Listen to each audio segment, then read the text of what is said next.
Hello बच्चों, physics दुनिया के ऑफिशियल यूट्यूब चैनल पे आपका स्वागत है। आज हम कूलॉम के नियम का सदिश निरूपण है वो करने जा रहे हैं।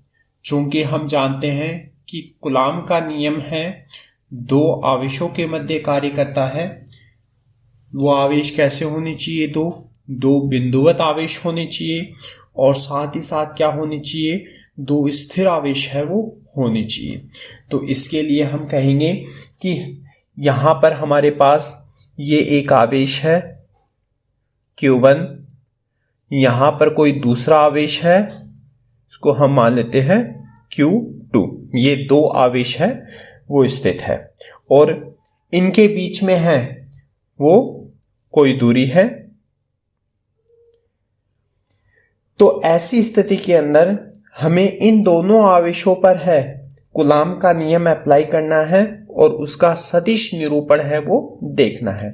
तो इसके लिए मैं क्या करता हूं, एक निर्देशांक जिसको हम कार्तीय निर्देशांक पद्धति कहते हैं उसका उपयोग करता हूं। ये हमारे पास है एक्स एक्सिस, ये हमारे पास है वाई एक्सिस और ये हमारे पास है जेड एक्सिस। इनका मूल बिंदु क्या है? O। मूल बिंदु O के सापेक्ष Q1 का स्थिति सदिश है वो क्या है हमारे पास में? R1 vector. इसी प्रकार मूल बिंदु के सापेक्ष Q2 का स्थिति सदिश है वो क्या है हमारे पास में? R2 vector. यह है। तो ऐसी स्थिति में Q1 आवेश के कारण Q2 आवेश पर कितना बल लग रहा है और Q2 आवेश के कारण Q1 आवेश पर है वो कितना बल लग रहा है, इसकी हम चर्चा करने वाले हैं। तो Q1 आवेश के सापेक्ष Q2 आवेश का स्थिति सदिश है वो क्या होगा हमारे पास में? R21 vector. क्या होगा? R21 vector. इसका मीनिंग क्या होता है? 1 के कारण 2 पर का स्थिति सदिश। क्लियर? तो मैं कुछ बिंदुओं पर बात कर लेता हूं। सबसे पहले हमने क्या लिया है कि माना कि दो बिंदुवत आवेश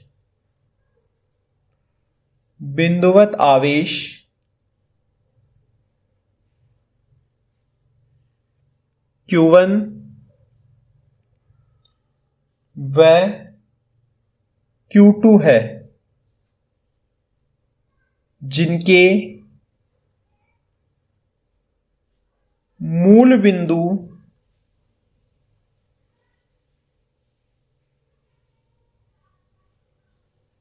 के सापेक्ष स्थिति सदिश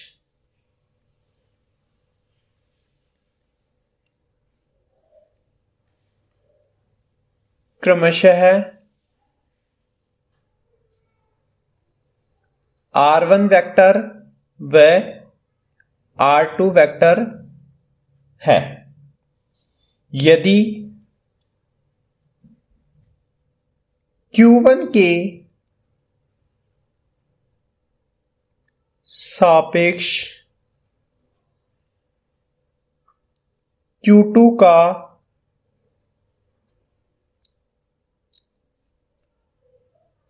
स्थिति सदिश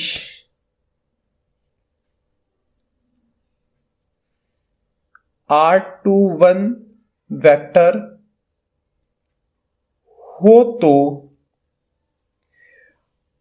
R21 वेक्टर हो तो अब हम इस R21 वेक्टर है वो किसके बराबर होगा हम ये देखेंगे।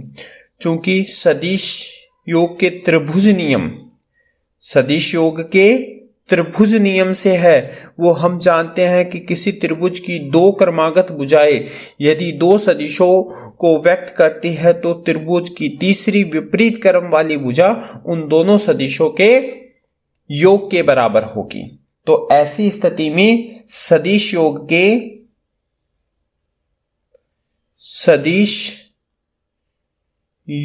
के त्रिभुज नियम से, त्रिभुज नियम से हम क्या कहेंगे, दो क्रमागत भुजाएं कौन कौन सी है, एक तो है ये R1 वेक्टर और दूसरी क्या है R21 vector. R1 vector plus R21 vector ये बराबर क्या किसके है, तीसरी विपरीत क्रम वाली भुजा के, तो ये आ जाएगा R2 वेक्टर के। Equation number 1। तो इसको मैं सॉल्व करूंगा तो R21 वेक्टर है वो बराबर किसके होगा, R2 vector minus R1 vector के। ये आएगी वैल्यू हमारे पास में, तो ये वैल्यू है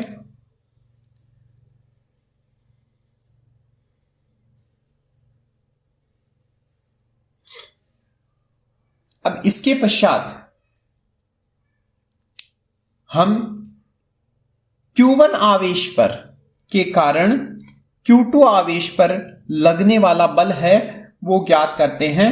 तो इसके लिए मैं क्या कहूंगा कि कूलाम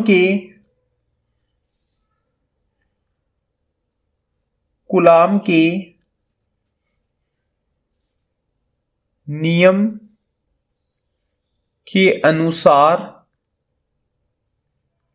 कूलाम के नियम के अनुसार Q1 आवेश के कारण Q2 आवेश पर लगने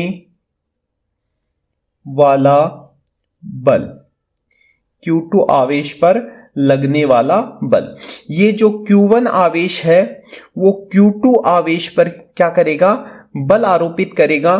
तो जब ये बल आरोपित करेगा तो बल की दिशा क्या होगी, इस ओर होगी।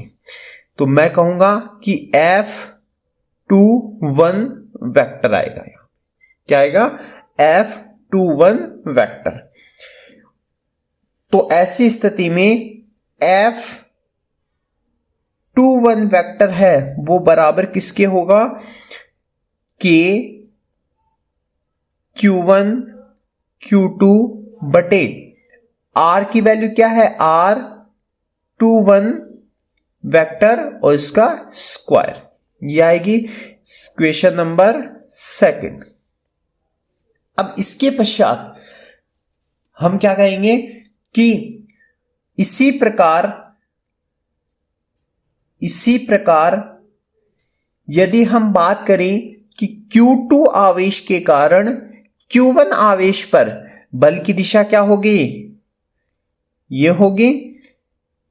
तो F12 वेक्टर से है वो रिप्रेजेंट करेंगे। तो F12 वेक्टर है, F12 वेक्टर बराबर किसके होगा, K Q2 Q1 upon R12 vector square. समीकरण नंबर 3 ये आ गया। अब चूंकि यहां पर है वो R21 वेक्टर और R12 वेक्टर की जो बीच की दूरी है, दोनों आवेशों के जो बीच की दूरी है वो क्या है, वो बराबर है। क्या है, परिमाण में क्या है, बराबर है, परंतु दिशा में क्या है, विपरीत है। तो ऐसी स्थिति में हम लिखेंगे यहां पर कि यहां R12 वेक्टर सदिश R12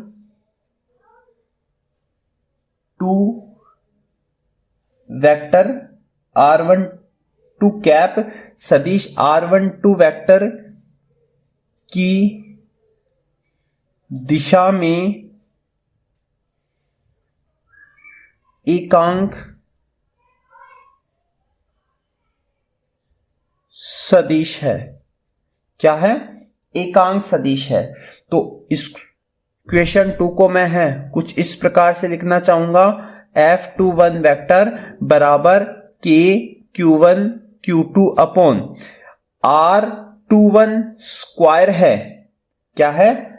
R21 स्क्वायर है। इसको मैं क्या लिख सकता हूं?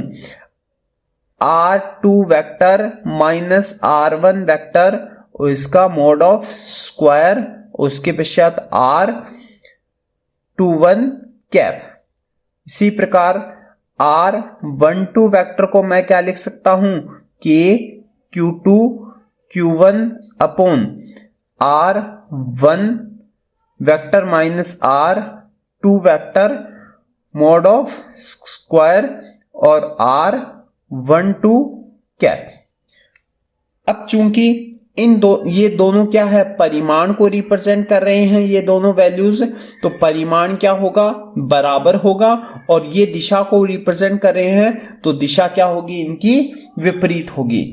तो यहां R1 कैप सदिश R12 वेक्टर की दिशा में क्या है? एकांक सदिश है, जो कि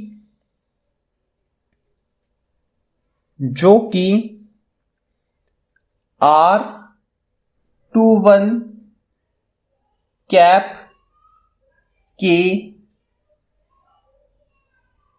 बराबर व विपरीत दिशा में है।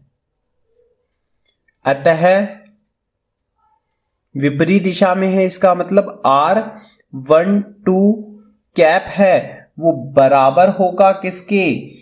R21 कैप के, लेकिन दिशा क्या होगी? विपरीत होगी, इसलिए माइनस का निशान लगाएंगे। से इक्वेशन नंबर 4 से है वो हम रिप्रेजेंट कर देते। तो ऐसी स्थिति में अब समीकरण 2 और समीकरण 3 को हम ध्यानपूर्वक देखेंगे तो हम पाएंगे कि ये दोनों बल है वो क्या है? परिमाण में समान है, परंतु इनकी दिशाएं क्या है? विपरीत है। K Q1 Q2, K Q1 Q2 ये परिमाण है, तो ये पूरा का पूरा क्या हो गया? हमारे पास ये पूरी की पूरी वैल्यू है वो किसको रिप्रेजेंट कर रही है? इसके परिमाण को रिप्रेजेंट कर रही है। और ये वैल्यू है वो किसको रिप्रेजेंट कर रही है? इसकी दिशा को रिप्रेजेंट कर रही है। चूंकि दिशा क्या है? विपरीत है। परिमाण क्या है? बराबर है, समान है।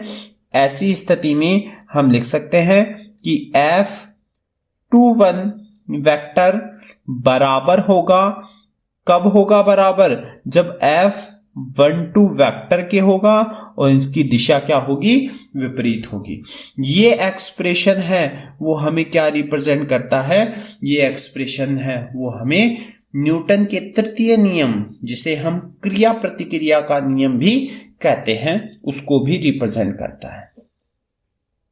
तो कूलाम के का जो सदिश निरूपण है वो क्रिया प्रतिक्रिया नियम की अनुपालना करता है।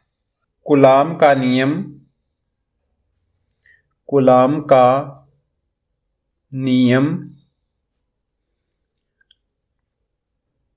क्रिया प्रतिक्रिया नियम की अनुपालना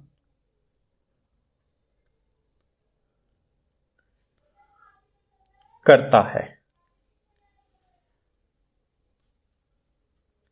नेक्स्ट पॉइंट, यह नियम व्युत्क्रम वर्ग नियम की अनुपालना करता है। नेक्स्ट पॉइंट, यह एक संरक्षी बल है, अर्थात इसकी क्रिया रेखा क्रिया रेखा एक ही बिंदु से होकर गुजरती है। नेक्स्ट पॉइंट क्या है? यह नियम सदैव स्थिर आवेशों के मध्य कार्य करता है। गतिशील आवेशों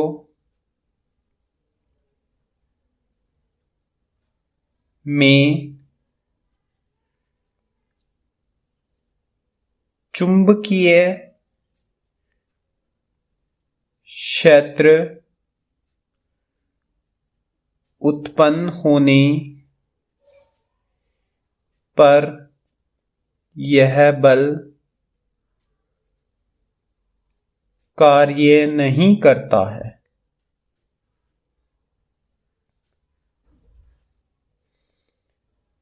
नेक्स्ट पॉइंट,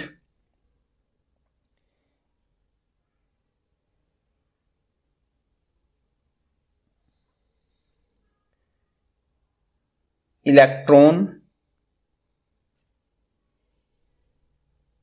प्रोटॉन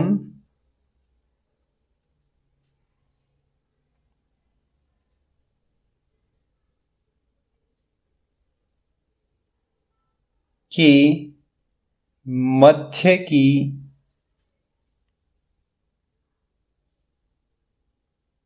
दूरी 10⁻⁻15 मीटर से ज्यादा होने पर यह नियम लागू किया जा सकता है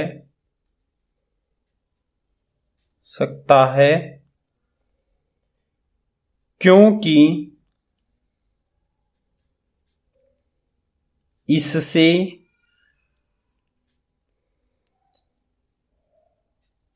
कम दूरियों के लिए नाभिकीय बल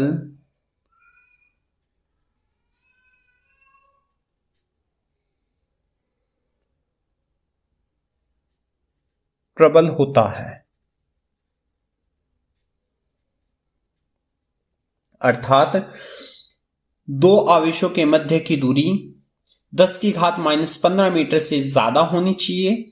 अगर 10⁻⁻15 मीटर या इससे कम दूरी होगी तो ऐसी स्थिति में नाभिकीय बल है वो प्रबल हो जाएगा और नाभिकीय बल प्रबल होने पर कूलाम का नियम है वो लागू नहीं होगा। अगर आपको यह वीडियो अच्छा लगा है तो इस वीडियो को लाइक कीजिए, अपने दोस्तों के साथ शेयर कीजिए और आपका किसी भी प्रकार का कोई डाउट है तो हमें कमेंट कीजिए। हम जल्द ही उस डाउट को सॉल्व करने की कोशिश करेंगे।